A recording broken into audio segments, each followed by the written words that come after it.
এখন এটা ভাঙবো।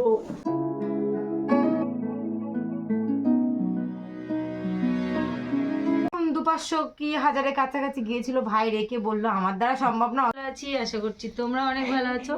তো welcome back to my channel লাভলিয়াত ব্লগ। তো আজকে একদম মানে ব্লগটি সম্পূর্ণ আলাদা, কারণ 1 বছর ধরে জমিয়েছি, মানে মনেই থাকে না বাপের বাড়ি থেকে জমানো টাকা।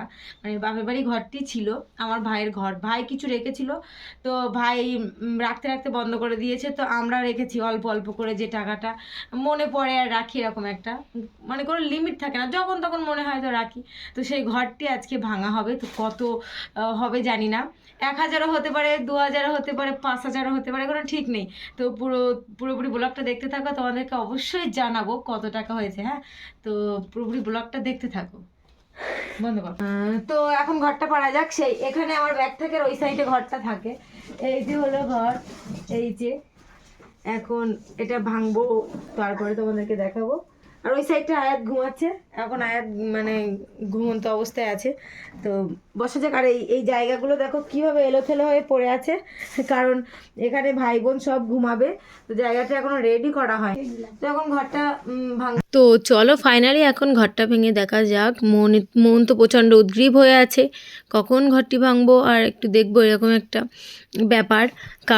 কারণটা আসলে এটাই যে আমরা ঘটে টাকা গুছানো এরকমভাবে গুছানো হয় না। হ্যাঁ, আর এটা তো যে নির্দিষ্ট করে কোনো কাজে লাগবে এরকমভাবে সেই হিসেবে গোছানোও না। কারণ একটি ছোটো বাচ্চা থাকলে, কুটুম আসলে বাড়ি গেলে কিংবা কুটুম বাড়ি গেলে যে আত্মীয় স্বজনরা টাকা দেয়, যে মানে 50 টাকা দিল কি 20-30 টাকা দিল, সেটা নিয়ে যে টুকটাক খরচা হয়ে যায়, সেটারই জন্য এই ঘরটি করা ছিল। আর আয়াতের পাপার যখন মনে করো ওখান থেকে আয়াতের পাপা কারো কাছে রিচার্জ করার টাকা পায়, 100 টাকা কি 200 টাকা, সেটা আর না নিয়ে ঘটে পুরে দিল, এরকম একটা। তো সেই কারণে ঘরটা রেডি করা। আর বিশেষ করে আত্মীয় স্বজনদের টাকা এর মধ্যে প্রচুর আছে। যেরকম আমার আমি আব্বার বাড়ি তো এক সপ্তাহ পর পর যাই বাপের বাড়ি। তো যখন বাড়ি আসি, আমার আমার মেয়ে হওয়ার পর থেকে মেয়ের হাতে 50 টাকা করে দেয়, মানে সপ্তাহে 50 টাকা করে আয়াতের নানু দিত। আর বলতে গেলে তো আমার মা, আমার আব্বা, আমার ভাই সবাই টুকটাক দিয়েছে, তার মধ্যে আছে। তো ফাইনালি ঘরটা ওপেন হলো, আর দেখো কতটা টাকা, মানে এত ভাবছি যখন ঘরটা উঁচু করেছি তো কোনো ভারী না, কারণ এতে তো খরচা পয়সা মোটে রাখাই হয় না। তো সব নোট ছিল। তো আমি দেখে তো তো অবাক হয়ে গেছি যে এতটা টাকা এর ভিতরে আছে বা ছিল, এরকম একটা মানে টাকা। আয়াতের পাপা সবসময় আমাকে বলতো রাখো রাখো, কেউ দিলে তুমি, কিন্তু আমি আয়াতের পাপার হাতে দিতাম যে তুমিই রাখো, কারণ একটু উঁচুতেও ছিল। আর আমি না ওরকমভাবে ধৈর্য থাকে না, ভাঁজ করে করে পুড়তে হয় বিষয়টা, তাই জন্য। তো প্রচুর টাকা হয়েছে এর মধ্যে। যেরকমটি আমরা ভেবেছিলাম সেরকমটি না, আমরা ভেবেছিলাম 2-1 হাজার, আমি তো ভাবলাম 3,000, আয়াতের পাপা ভেবেছিল 5,000, এরকম, বেশি কিছু না। তো সবার টাকা সবার মাঝখান দিয়েই, মানে খুচরো টাকাও অনেক আছে, মানে 10, 20, 50 এই টাকাটা বেশি, কারণ বেশিরভাগ সব 50 টাকা দিত। আমার নানা আর আমার আব্বাই দুজন দিত বেশিরভাগ করে 50 টাকা করে দিত, আর আমার নানি 20 টাকার নোট দুটো একটা করে সবসময় দিতেই থাকতো। তো সেই টাকা এখন আমরা ভাই বোনে মিলে টাকাগুলো গুনবো। হ্যাঁ, আমি 100 টাকার নোট রেডি করছি, আমি আর শাইনুর মিলে। তো এই দিকটায় আমাদের কারেন্ট ডিস্টার্ব করতে চলে যাচ্ছে আবার আসছে, এমন অবস্থায়। তো আমি কিন্তু ঠাট্টাই আর কি করছি ওদের সাথে, যে ক্যামেরা কিন্তু রানিং আছে, তোমরা কিন্তু একটা নোটও সরানোর চেষ্টা করবে না। আমরা ভাই বোন সবসময় এরকমটি করি। তো আমি রেডি করে মানে সেট করে এক একজনের কাছে দিচ্ছি যে সেইগুলো একটু গুনে দেখো। তো 500 টাকার নোট হয়েছে। 500 টাকার নোটগুলি কীরকম হয়, যে ঈদ পার্বণের সময় যে আত্মীয় স্বজনরা, মানে যেরকম রোজার ঈদের সময় আমার মা, আমার আব্বা, আমার ভাই মিলে দিয়েছিল, ওরকম 500 টাকার নোট আমার বড় ভাসুর দিয়েছিল, আমার মেজো ফুফু শাশুড়ি দিয়েছে, এরকম ওই সমস্ত 500 টাকার নোটগুলো এখানে আছে। আর আমার নানা নানি, তো সবার টাকা মিলিয়ে ওই 500 টাকাগুলি ওই টাকায়। আর আমরা মানে আত্মীয় স্বজন যেগুলি দিয়েছে সেগুলি তো 20 টাকা, 50 টাকা, 100 টাকা, এরকম। আর আয়াতের পাপার যে টাকা আছে ওর ভিতরে সেগুলি হলো 100 টাকা। আর 200 টাকার নোট দুটো একটি, কারণ কেউ রিচার্জ করেছে, তো 200 টাকা কি 250 টাকা, 240 টাকা, সেরকম টাকা। তো ফাইনালি অনেকক্ষণ পরে আমরা প্রায় সোজা করতে পেরেছি। আর টাকাগুলো তো মাটির ঘর যেহেতু ধুলো কিচকিচ করবে, আর আমার ওই সমস্ত ধুলো কিচকিচ করলে গালের ভিতরে ভীষণ অসুবিধা লাগে, তাই জন্য। আর আমি তো প্রথমে হাত দিয়ে সেট করে করে ওদের কাছে দিচ্ছি এক এক করে গুনতে। তো আর কারেন্টটা দেখো প্রচণ্ড ডিস্টার্ব করছে, যাচ্ছে আসছে। তো আলামিন 500 টাকার নোটগুলি নিয়ে ঝাঁকানাকা করে সেট করার চেষ্টা করছে, আর শাইনুরির হাতে 100 টাকার নোটগুলি দিয়ে দিয়েছি, আর সাবিয়ার হাতে 200 টাকার নোট, আর আশিপার আছে 50 টাকার নোট, আর 20 টাকাগুলো এক জায়গায় করছি, 10 টাকাগুলি এক জায়গায় করছি। মানে সেট করতে প্রচণ্ড টাইম লাগছে যেহেতু ধুলো আছে সাথে। আর আমি তো ঘরটি ভাঙার সময় ওখানে তো কিচিরমিচির তো হচ্ছে প্রচণ্ড, 5 জন 6 জন 7 জন আছি আমরা। আমি ভাবছি আয়াত না উঠে যাই, আর টাকাগুলো গুনতেও প্রচণ্ড অসুবিধা হচ্ছে আমি যেন পারছি না ওই রকম ধুলো ধুলো হাতে নিয়ে টাকা গুনতে। তো ফাইনালি সবাই একবার করে গুনে আমার কাছে দিচ্ছে, আর আমি সেগুলো আবার মানে নতুন করে গুনে আবার ঠিকঠাক করে রাখছি। যে সমস্যা হয় এরকম সবার হাতে, মানে এরকম হচ্ছে যে ওর টাকাটাকে গুনেছি না, মনে হয় গুনিনি বলে আবার গুনতে হচ্ছে, এরকম সমস্যা হচ্ছে। আর ভাই বোনেরা বলছে না আমি গুনে দিচ্ছি, এরকম করে কেউই তো দিতে চাচ্ছে না হাতের থেকে। তো ফাইনালি আমাদের টাকা গোনা কমপ্লিট। কত হয়েছে তোমাদের একটু পরেই জানাচ্ছি। এখন আমরা ফের থেকে আর একবার গুনছি, মানে প্রথম থেকে আমি সবাই মিলে গুনে তো যতটা হয়েছিল ততটা সেট করে রেখেছি মনের ভিতরে, আবার নতুন করে গুনছি। হ্যাঁ, তো সব প্রায় মোটামুটি গোনা কমপ্লিট। মানে গোনাটা তো শেষই নেই। আর আয়াতের পাপা পেছন থেকে আমাকে বারবার বলছে ভুল হয়ে যাচ্ছে এক এক করে বলছে। আয়াতের পাপা ক্যামেরার পেছনে আছে, তো এরকম।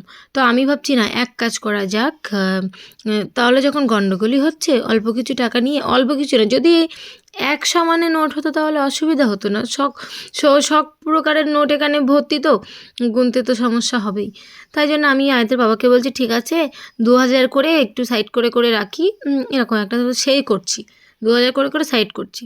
শাইনুর তো 100 টাকা নিয়ে বিপাকে পড়ে গেছে একেবারে, ওর মানে ছোটো ছোটো হাত, আর হাত ভর্তি হয়ে গেছে, ওর গুনতেও সমস্যা হচ্ছে।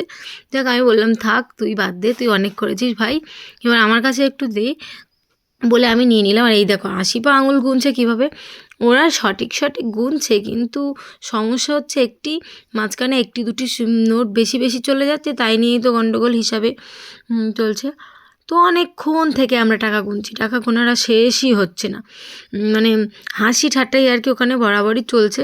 তো আয়াতের পাপা ফাইনালি চিন্তাভাবনা নিয়েছে যে ঠিক আছে তোমরা অ্যাকসেপ্ট করে রাখো, ফিনিশিং টাচটা আমিই দেবো, আমি একটু গুনে রেডি করছি, তারপরে দেখছি কত হয়েছে। তো চলো আমাদের টাকা গোনা একদম শেষ পর্যায়ে। হ্যাঁ, ভিডিওটি অফ রেখেছিলাম কিছুক্ষণ অফ রেখে সিদ্ধান্ত নিয়ে না এখন সেট আছে সব কিছু। দেখতে পাচ্ছ এই যে 100 টাকা 50 টাকা 200 টাকা 500 টাকা, হ্যাঁ সব রকম আছে, এটা 20 টাকাও আছে 10 টাকাও আছে সব রকম। তো এইগুলি এই যে আমার হাতে আছে, তোমরা গেস করতে পারছো এটা কত হবে? আমি তো ভেবেছিলাম মনে হয় 3000 কি 4000, আয়তের পাপা বললো হয় 6000 না হয়তো বা 7000, আর এই যে আশিপা বলেছিল 4000 হতে পারে। শাইনুরদের কত আন্দাজ ছিল আমি জানি না, যাই হোক আমাদের কারোর কোনো আন্দাজ আর কি সঠিক হলো না। আমরা যেটা হয়েছে এটাই হয়েছে, মোট 12,000। হ্যাঁ, 12,150 টাকা হয়েছে। তো 12,150 টাকার মধ্যে 12,000ই রেখে দিলাম, আর এই 150 টাকা আমি অনেক খুশি হয়েছি, মানে আমি টাকাটা নিজে হাতে করে রেখেছি, তো তাই জন্য বেশ ভালো লাগছে যে এতটা টাকা একসাথে আর কি রাখতে পেরেছি, কারণ এতটা টাকা রাখা হয় না, তো সবই তো খরচা করে ফেলি। যাক এই 150 টাকাটা আমি আলাদাভাবে রেখে দিলাম ভাই বোনদের, কালকে সবাইকে আমি পার্কে নিয়ে গিয়ে বোর্ডিং করাবো। তো এটা আমার, আর এই যে হলো 12,000, এটা এখন গুচ্ছিত করে রেখে দেবো। আমি এই টাকা নিয়ে কি করব সেটাও তোমাদের অবশ্যই দেখাবো। তো কেমন লাগলো আমাদের এই ঘট ভাঙা ব্লগটি? ভালো লাগলে অবশ্যই like comment share and subscribe করে দিও, আর পাশে থেকো, অবশ্যই সাথে থেকো।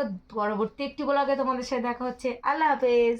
অ্যাকচুয়ালি তোমাদেরকে আমি কিছু বলতে চাই, মানে এই যে ঘরটি পুরো কিন্তু আয়াতের পাপার, যে এর মধ্যে মানে পুরো টাকাটা আয়াতের পাপার, এরকম কিছুই না।